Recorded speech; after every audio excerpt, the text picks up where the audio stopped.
I was standing in front of my History Fair project, surrounded by a cluster of men in their mid-70s and 80s. Their families, children and grandchildren, were also gathered around. These men had one thing in common. They were all survivors of the USS Indianapolis.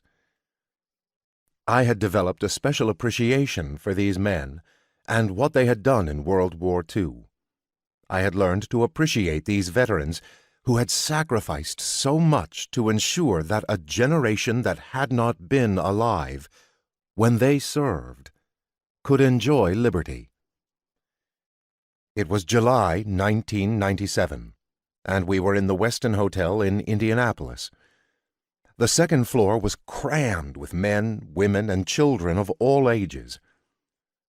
There were display cases lined up along the walls, all pertaining to World War II or the Indianapolis.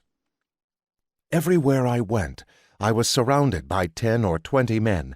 They had all communicated with me in some fashion over the course of the past year, and each wanted to personally tell me his story of his 4 nights and 5 days in the ocean.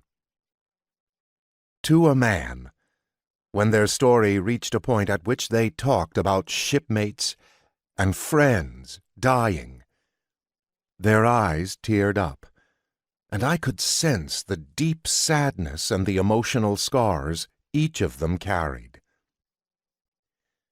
Maybe that is why so few of them had ever shared their personal stories and dark memories until I started asking questions.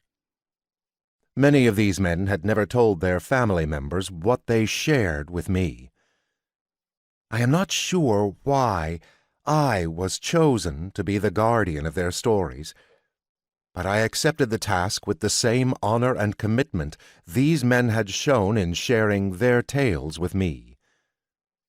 Perhaps they thought I might represent their last chance to tell someone what had been haunting them for more than 50 years. Each man I talked to thanked me for what I was doing for them and their captain.